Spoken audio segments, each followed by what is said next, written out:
Il y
avait de la persévération, elle n'était pas satisfaite de ce qu'elle écrivait. Je pense qu'elle perdait le fil aussi des lettres qu'il fallait écrire. Fait que tout ça mis ensemble, à un moment donné, je sais pas.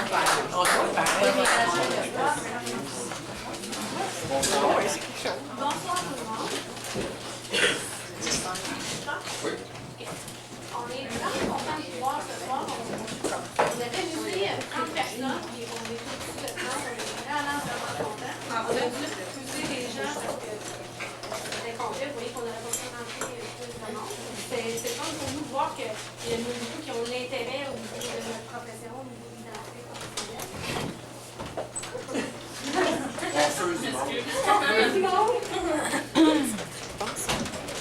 Éric et moi, on fait partie d'une unité de coordination de la Montérégie depuis 2010.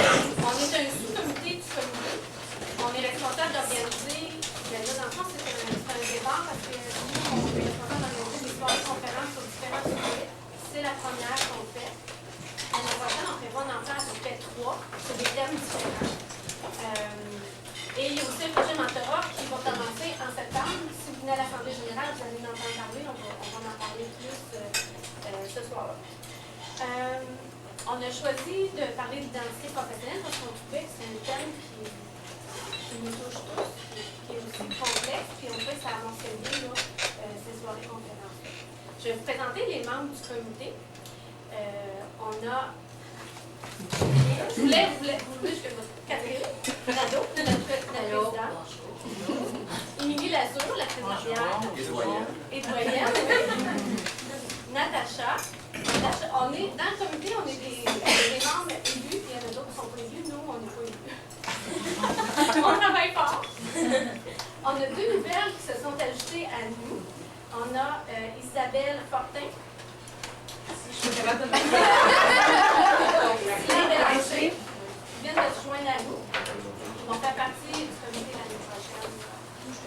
Donc, il va y avoir 3 postes de filles enseignants à l'Assemblée générale. Vous pouvez participer sans être engagé dans le comité si vous avez.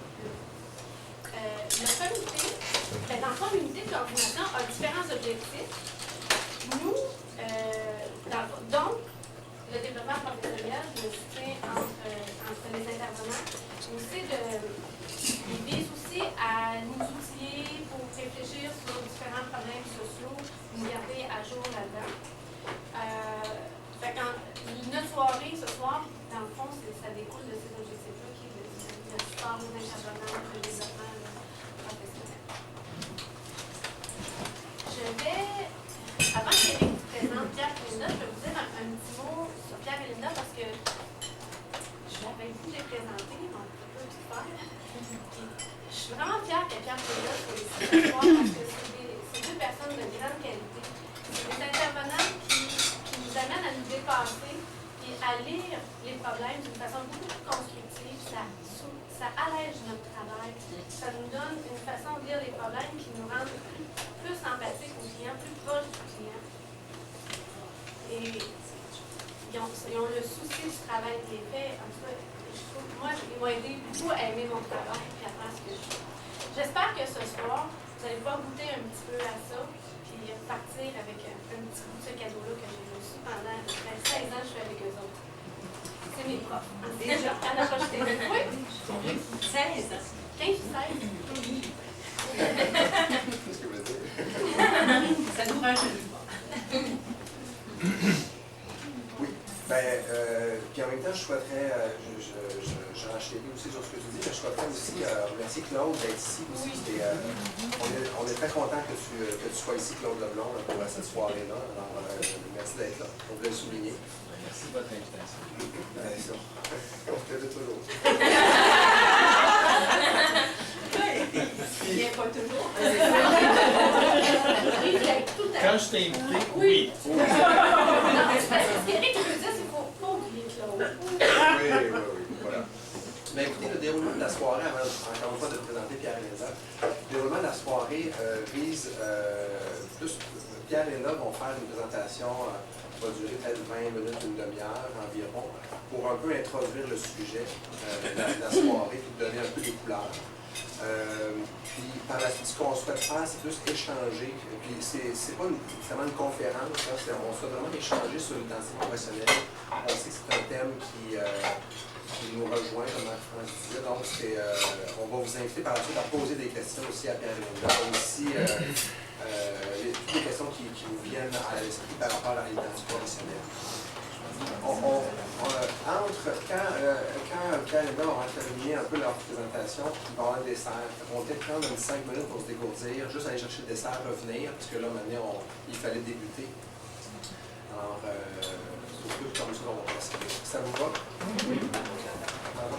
Ah oui, merci. On veut juste donner comme information que les pourboires ne sont pas inclus. Alors, si vous voulez contribuer, c'est libre à vous. On peut faire la vaisselle apparemment. Est-ce qu'on peut choisir la vaisselle pour moi? J'aime mieux pour moi.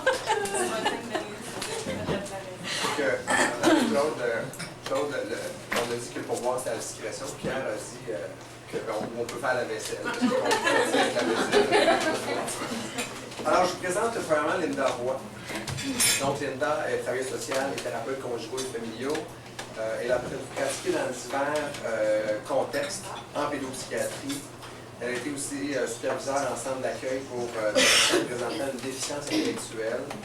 Elle est formatrice aussi en approche systémique et en intervention de réseau dans différentes institutions au Québec. Depuis 2002, Linda œuvre au Centre intégré, le Centre intégré de cancérologie de la Montérégie. Elle assure la supervision et la formation des intervenants psychosociaux dédiés au cancer en Montérégie, et ça tout en travaillant activement à la mise en place de pratiques de soutien aux intervenants et du travail interdisciplinaire. Alors, je sais que c'est un thème au niveau de l'identité professionnelle qui pose question souvent. Elle est aussi co-formatrice à l'approche systémique au groupe d'études des systèmes humains, le GESH. Et puis, bien sûr, Linda a l'intérêt certain pour l'intervention de groupes et de réseaux. Pierre Asselin, travailleur social et thérapeute conjugaux et féminin aussi. Il a pratiqué dans divers contextes, aussi en pédopsychiatrie, en toxicomanie auprès des héroïnomanes et de leurs proches, en centre jeunesse auprès des enfants doublement diagnostiqués, voire multiproblématiques. Il fait aussi présentement de la pratique privée actuellement auprès des familles, couples et des individus. Il est formateur superviseur en approche systémique aussi dans différentes institutions du réseau au Québec. Il est aussi co-formateur donc avec Linda à l'approche systémique pour le groupe d'études des systèmes humains. Il y a un intérêt aussi face à l'utilisation du diagnostic dans notre pratique ou la non-utilisation du diagnostic dans notre pratique. Puis il aime bien les situations difficiles parce qu'il dit que c'est dans ces situations-là qu'on avance et qu'on apprend plein de choses. Alors, je lui cède la parole. Bien, merci, France et Éric, de vos bons mots. Je pense que Linda se voit en moi pour vous remercier de votre présence aussi. Alors, je vais commencer, on va faire ça en 2 ans, évidemment. C'est pas simple comme thème, l'identité professionnelle. Là, moi, ça fait peut-être 40 ans que je travaille. Puis je me rends compte que pendant 40 ans, j'ai été travailleur social sans trop vraiment réfléchir à l'identité professionnelle. Au début, on a accepté, Linda et moi, l'invitation d'Éric à l'immense. Puis là, j'ai commencé à réfléchir de quoi il s'agit. Qu'est-ce que c'est que l'identité professionnelle? plus ça va, puis jusqu'à maintenant, je pense que j'ai plus de questions que de réponses. Alors, en fait, je vais vous partager mes petites trouvailles. Linda va enchaîner sur des choses plus, je ne sais pas comment dire, mais on ne sait pas très bien. On va se garder un peu de surprise dans nos affaires. Fait que moi, les mots m'intéressent. Peut-être que tu peux dire qu'on vit ensemble aussi. Parce que... Peut-être. Parce que ben, on s'est gardé des petites. Fait que là, je me dis, le monde, ils vont dire, Alors, ben là, ça me fait Vous êtes coloc, finalement. On est deux TS, puis on est très différents. Vous allez voir que Linda est beaucoup plus différente que moi. Alors, identité. Ben là, moi, j'ai un amour des mots. Alors, je suis allé chercher pour me rendre compte d'une affaire assez époustouflante. J'en parlais avec Éric quand on mangeait tantôt. Qu'est-ce que l'identité? J'ai regardé dans le dictionnaire Larousse. On dit que c'est le rapport que présentent entre eux des êtres ou des choses qui ont une similitude parfaite. Parfait. Parfait. Parfait. Alors, des choses identiques. Parfait. Alors, c'est le même mot, c'est la même racine. Donc, étymologiquement, il y a idem, qui veut dire la même chose, et entité. Donc, quand on parle d'identité, il y a similitude parfaite entre ceci et entre cela. Par exemple, une carte d'identité, bien, il faut que la photo ou la description ou les deux correspondent à la personne. Et là, c'est une carte d'identité. Alors, je n'avais jamais pensé à identité dans ces termes-là. Et on parle d'identité individuelle, hein? C'est un terme en psychologie, psychanalyse important, l'identité, on en parle partout, tout le temps.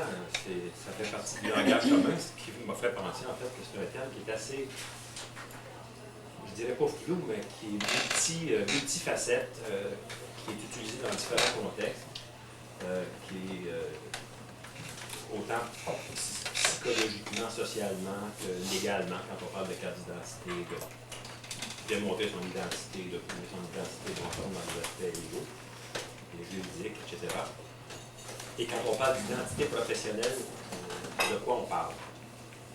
Alors, j'ai essayé de faire des liens entre l'identité individuelle et l'identité professionnelle, mais avec cette définition-là, je me dis l'identité personnelle, est-ce que ça existe vraiment?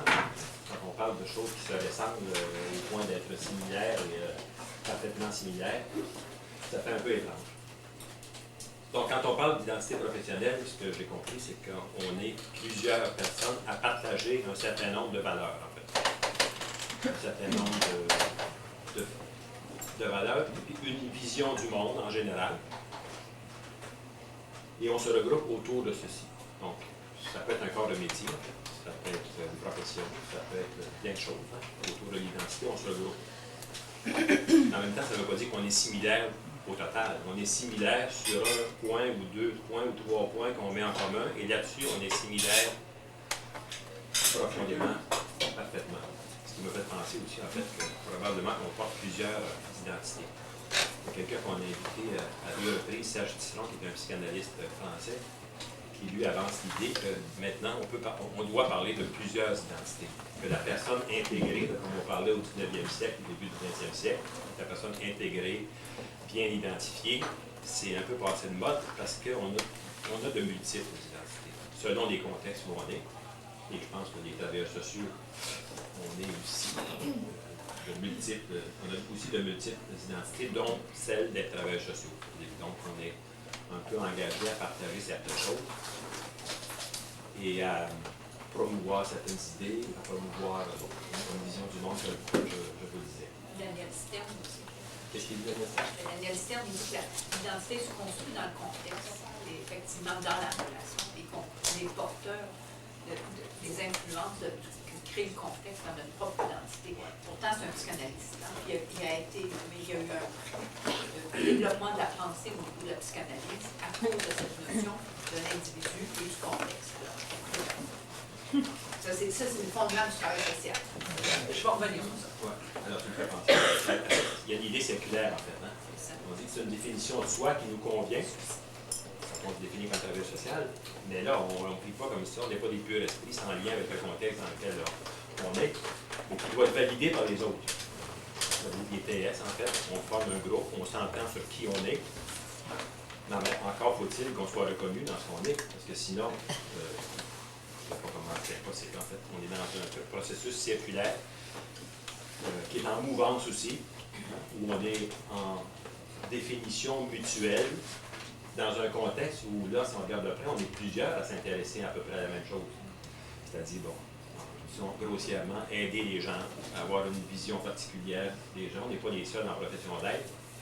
Donc, ça veut dire quoi? En fait, ça force à nous identifier, ça force à préciser des choses, mais en même temps, je me suis rappelé d'une phrase de Robert Bourassa, je ne sais pas Bourrassien plus qu'il faut, mais Robert Bourassa, je trouve qu'il y avait une phrase intéressante au moment où on négociait la Constitution.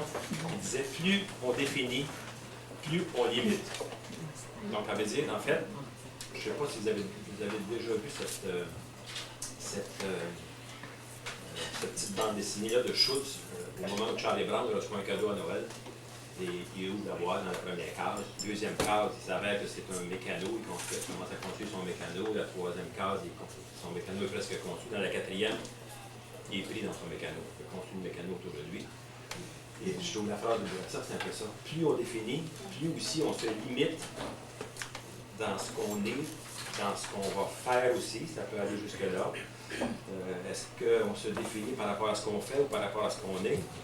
Alors, pour moi, ça allume une lumière rouge sur comment on peut être ensemble, similairement, identiques, tout en gardant notre singularité aussi, tout en gardant sa créativité. Et je pense qu'actuellement, on est dans, là, peut-être en parler plus précisément, on est dans un contexte où on définit beaucoup, on s'entre-définit, on définit les autres, on se définit soi-même. Mais moi, ma grande crainte, c'est qu'on finisse par se scléroser aussi dans des définitions où on est chacun prisonnier de notre petit mécano. Bon, je n'ai absolument pas suivi le plan que je m'étais donné. Donc, en fait, si je parle plus précisément, pour moi, l'identité, c'est indissociable de différenciation aussi. Alors, c'est, à mon avis, l'équilibre entre les deux. Comment se différencier dans un contexte où on développe sa propre identité. Et il y a un autre thème aussi qui m'est venu à l'esprit et qui m'a rappelé comment j'ai commencé à... comment je suis arrivé au travail social. Et c'est le thème d'identification. Quand j'étais vers la fin de mes années de collège, j'ai rencontré quelqu'un qui était travailleur social. Et ça m'a plu, un adulte, là, un homme qui était de l'âge de mon père, qui était travailleur social, qui avait été conseiller social, travailleur social. Et ça m'intéressait ce que ce monsieur-là faisait. Et on n'est pas loin encore de l'identification, identité. Et ça m'est apparu comme quelque chose d'attirant. Je n'avais rien en moi de génétique qui m'amenait à être travailleur social, en fait. C'est l'exemple et l'envie de faire comme. Puis peut-être que je ne suis pas le seul à avoir vécu ça. On parlait au souper, notre fille est infirmière. On parlait de quelqu'un qui ne peut pas être ici ce soir parce que sa fille a un problème physique, je pense un appendicite ou un truc comme ça. Notre fille a eu une appendicite aussi. Et elle avait quoi, 8 ans, 9 ans. Et c'est là que ça a allumé. Il y a une infirmière, Pauline, qui s'est beaucoup occupée d'elle. Et à partir de ce moment-là, ça l'a marqué et elle est infirmière maintenant. Alors, moi, je pense que ça joue beaucoup aussi dans nos choix, dans nos développements, cette idée d'identification. Comment on prend des parties de personnes qui nous intéressent, mais pas toutes, parce que ce monsieur-là, il y a des choses qui ne m'attiraient pas spécialement de lui, mais cet aspect-là, travail social, ça m'a attiré, ça m'a guidé quand j'ai fait mes choix à l'université. Il y a pas mal d'années de ça. Bon, grosso modo, je pense que j'ai placé le fond de la définition. La Linda va vous parler plus émotivement.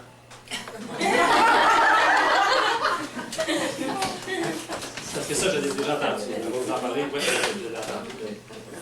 Je la laisse continuer. C'est curieux parce que j'aurais pensé que tu aurais parlé de toute la notion d'étiquetage en lien avec le travail social, mais on aura peut-être l'occasion dans la discussion d'en parler, parce que c'est à couleur énorme. On ne sait pas parler de ce qu'on allait dire. Hein? Alors, j'aurais pensé ça. Parce que depuis Linda a parlé d'auto-étiquetage. Oui. Et je ne sais pas si vous avez le goût. C'est bon. Alors, on aura l'occasion de revenir, parce que le texte, vous avez lu le texte, si vous l'avez lu, alors le texte résume bien notre pensée. Alors, voilà. Donc, moi, Pierre dit que je vais faire une intervention plus affective. Je vais vous dire, je vais contrôler mon intervention affective. parce que je vais vous lire quelque chose, mais je vais vous mettre en contexte de ce que je vais vous lire. Je suis allée au printemps présenter dans un colloque, qui est un colloque dont le titre c'était J'ai fait un rêve. Et la question qui était posée, c'était la question le travail social dans le contexte actuel, le contexte politique et social actuel. Y a-t-il une vie pour le travail social? Et on m'a demandé d'aller présenter. Et j'ai choisi mon titre en disant si c'était à refaire, je rechoisirais le travail social. Et je pense ça sérieusement. Alors, effectivement, je peux avoir un d'émotion. Je pense ça sérieusement. Pour moi, c'est actuellement, à mon avis, le métier de pointe. C'est le métier de la complexité. Et c'est le métier de pointe, je pense. Je supervise des gens qui médecin à domicile, je travaille en onco, je supervise toute la question de l'étiquetage que Pierre soulève, qui travaille très, très bien avec les gens qui travaillent en santé mentale actuellement. Vous savez, la santé mentale, c'est important, tout le maintien dans la communauté, le maintien des relations dans la vie sociale, je trouve que c'est des choses fondamentales. Et je trouve que je ne veux pas en faire une bataille de profession, mais je trouve que ce sont les travailleurs sociaux qui sont les mieux préparés à comprendre cette complexité-là, qui est la complexité d'à la fois avoir accès à des technologies performantes, avoir accès à la médication et en même temps travailler sur comment on vit ensemble à travers ces difficultés-là, à travers les limites de la vie. Alors voilà, il faut dire que où je travaille en cours m'amène à réfléchir à toute cette question de la limite. Ça vous va? Donc, ce que j'ai décidé de faire, c'est de vous lire une partie de la conférence, une partie qui est, comme dit Pierre, les fondements. Je suis d'accord avec Pierre, je vais vous exposer les fondements qui m'ont amené à mon métier. Alors, puis je vais le lire, après ça, vous voyez, je vais parler librement. Alors, j'ai choisi le travail social avec une grande naïveté, à mon avis. Quelques personnes de mon entourage, tout comme Pierre, exerçaient ce métier.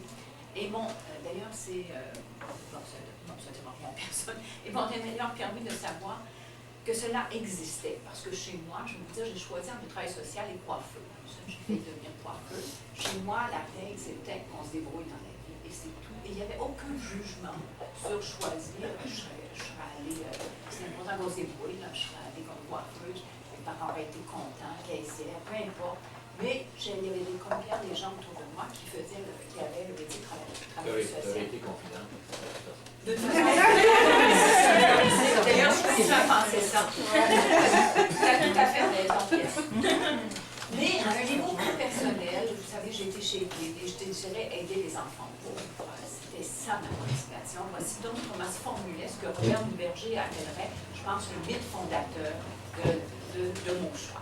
J'étais depuis toute jeune sensible à la possibilité d'être jugée et même disqualifiée, non seulement à cause des caractéristiques personnelles, mais aussi en lien avec ce que je nommais alors le d'où je viens. C'est-à-dire, rapidement, je viens d'un mélange. Ma mère est irlandaise, mon père est québécois, et je pense que toute la question de l'immigration était très, très présente dans ma vie. Et toute la question, j'allais chez les sœurs, ils pensaient que ma mère était protestante et anglophone et protestante. Hein?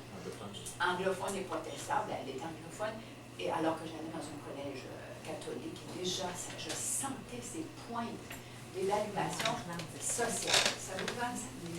Alors, j'étais donc déjà sensible aussi à la douleur de la mise de côté et du danger d'exclusion dès qu'une personne était porteuse d'une caractéristique dite hors norme. J'avais intuitivement une lecture des conditions du contexte qui favorisait ou non l'épanouissement de la personne. Les valeurs de justice et d'inclusion ont été, je le crois, le moteur de mon choix. Je pourrais bien sûr aller plus en profondeur sur la façon dont se sont construites ces sensibilités. Ce thème en soi, celui du sens de notre choix de métier, pourrait faire l'objet d'un atelier, à mon avis. Tiens, ça pourrait être un atelier. Je vous renvoie aux écrits de Vincent de Gaulle-Jacques et à ses travaux en sociologie clinique sur les récits de vie et le roman familial pour aller un peu plus loin à ce niveau-là. J'arrive donc en travail social à l'Université de Montréal, puis je découvre que mon tiraillement se rejoue au niveau de l'organisation de l'enseignement et de la pensée de cette discipline.